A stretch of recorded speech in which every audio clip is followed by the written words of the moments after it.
Right, I know why you're here. You want to research all the way down to the bottom of your tank tech tree as fast as possible. I've got some bad news for you. It's not going to be as quick as going down to the bottom of a plane or naval tech tree. I mean, just the other day, I actually netted myself a solid, 90k research game in SCM. That's a little less for a 50-minute game. That's a little less than 2k research a minute. Getting that kind of result in Tank RB is not going to... Basically, it's impossible unless you have a full lineup of premium tanks. And if you had a full lineup of premium tanks, you're probably not going to be here. Now, obviously, premium vehicles will help this grind. So will premium account. But there is a way to boost your research in your favor. One is getting down to the bottom of a tech tree. Okay, and you can do that by just looking at, let's say, China here, Japan, where the bottom of the tech tree is actually... There's not nearly as many vehicles you have to go through in order to get down to the bottom of the tech tree versus something like Germany or America. 2 is you need 9 kills a game consistently. You can do that with a full loadout, a full balanced loadout with medium tanks, heavy tanks, AA, light tanks, ground attack aircraft, and fighters. Now, if you only got 5 crew slots, I always go heavy tank, light tank, SPAA, ground strike aircraft, fighter.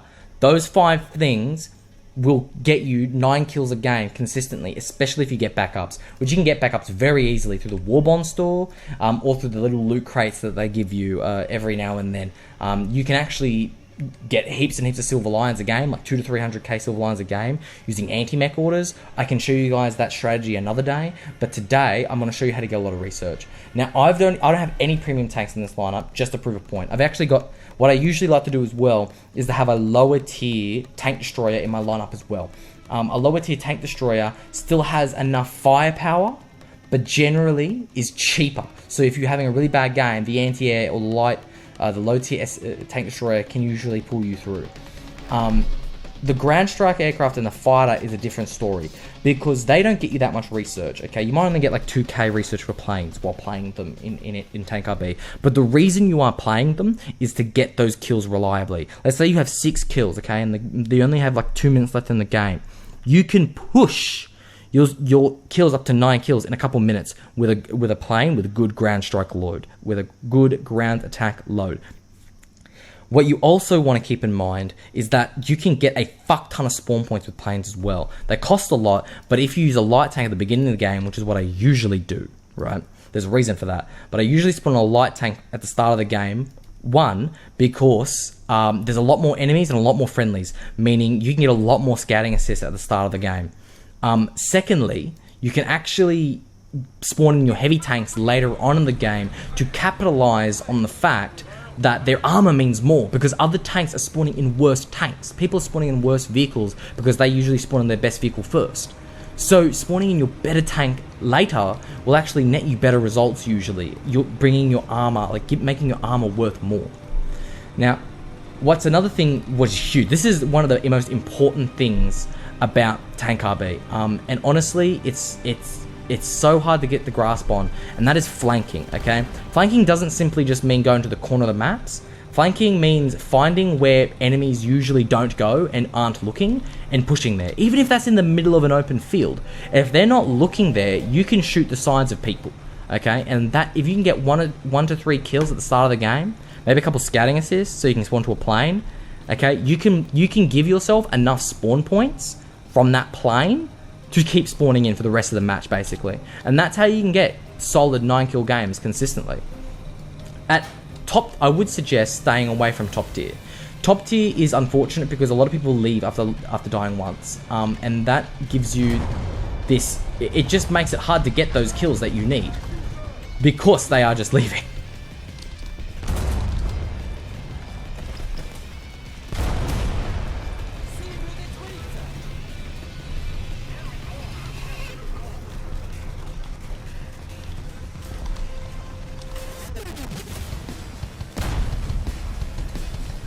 That's unfortunate.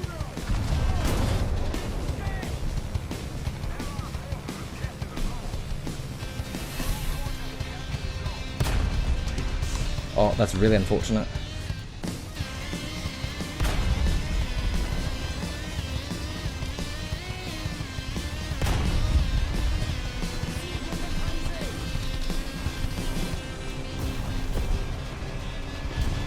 And I've got artillery on my position, so I'm going to move.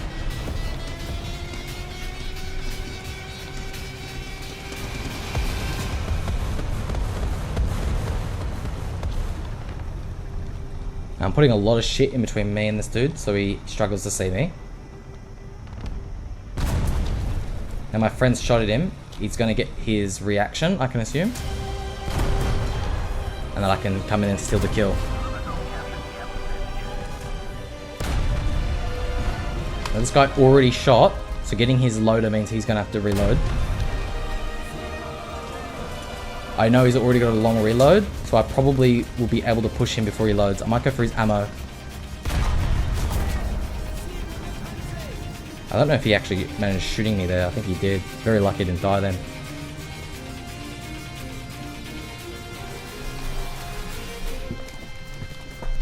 Now I've gotten pretty lucky here, but even just getting one kill and a cap was pretty good at the start. I could have spawned in a plane straight away.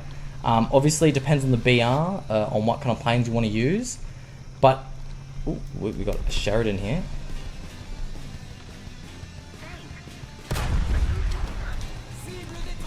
I wanted to make sure that shot hit because I felt like I wasn't going to get another one if I missed.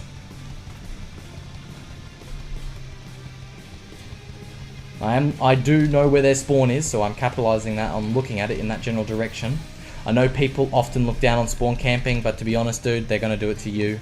Just try not to be scummy about it, but at the end of the day, if the enemy team is losing, just capitalize it and get those extra kills. Anything for 9 kills. I actually got very lucky there, but I don't know how I killed that dude. I aimed a little too high then. I'm not experienced in the AMX 1390.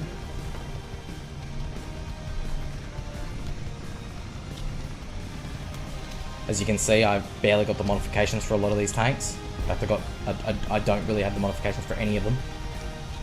So this is my first time playing these vehicles. Not absolute first, I have played them before.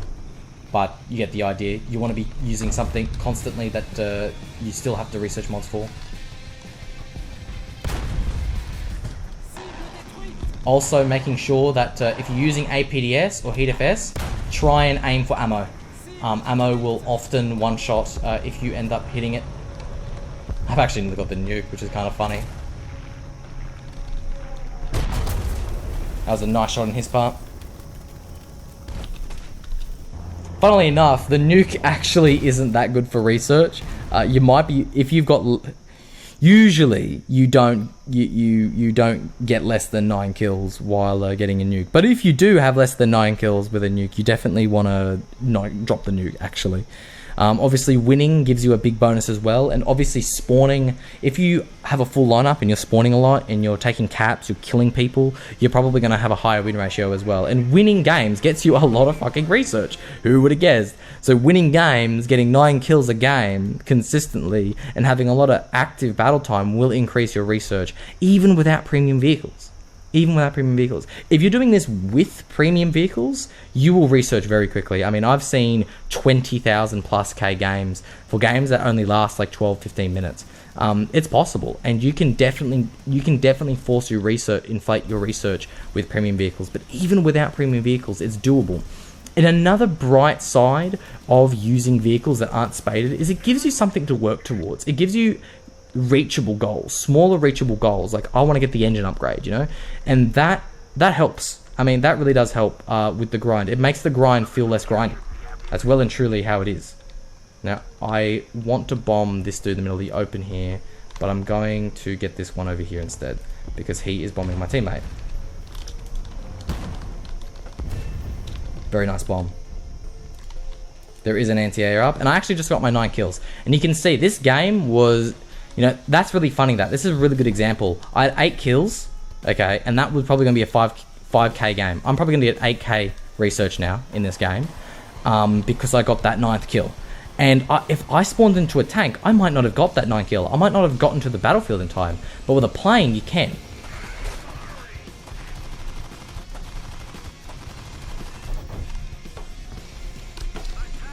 Now I'm going to go a little bit crazy with the plane here. Again, you don't get that much research for playing planes in Grand Derby, But it is fun still, so. Good old 20 mils giving me the sparks. They're not. I wish they were Hispanos, so I could call them Sparkanos, but unfortunately, no. These are actually no. Maybe they are the. Maybe they are. No, I think they're the American 20 mils, honestly. The M50s, yeah, I think they're the American 20 mils, so they're not Sparkanos. They're just 20s. I am using ground targets belts because they have a lot of pen, but they obviously do less damage to aircraft. Kind of more sometimes though. Sad I used most of my ammunition on that A there, so I don't have enough ammo to get rid of the other man. Time to do some Maverick shit to dodge those ZO-35 rounds. Let's see how much research I get for the end of this game. 12 kill game, nearly got a nuke. Doesn't really matter. The nukes don't give you that much. I don't remember. I think it's 50k silver lions maybe. It's not really worth getting nukes, honestly. There are better uses for your time. So actually, I lucked out. Got more than 8k. Got 9k research. Nearly 10k research. So let's just round it up because I'm silly like that for 10k research. But you've got to factor in the fact that I also get modification research, right? And look at this, and I got an extra 3.8k on top of that, researching that modification rifle for 1390, so I actually just spaded that out, and now I'm going to get it out of my lineup, and I nearly got an extra 3.5k for plane. Now, you can see how that extra 3k that I got for that AMX 1390 is giving me an extra 30% on top of that, so really I got 13k for that game, 13k research for that game, and that's pretty good. For a non-premium lineup, that's pretty fucking good. If you're doing that, how long did that game last actually? Time played, 7.5 minutes. That for 14k, I mean, that's like 1.5k research a minute, I think. I just did that in my head. I'm not too sure if that's right or not, but you get the idea. Consistently getting 9 kills a game is how you get more research. You spade out the tanks in your lineup. You use vehicles that are fast, that can get as many kills as possible very quickly. You save your heavily armored tanks for later on in the battle, when you might need that extra armor and where it might mean more. And you have planes in your lineup to saturate your kills and to pull it to 9, because that magical number 9 again is the difference between having a 5k research game and a 10k research game. Thanks guys for watching. I hope it was helpful.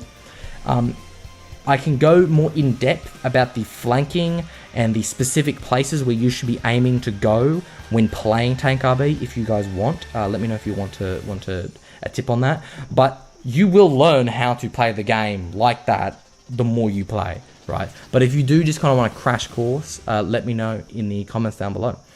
Cheers for watching, guys. I will catch you guys later.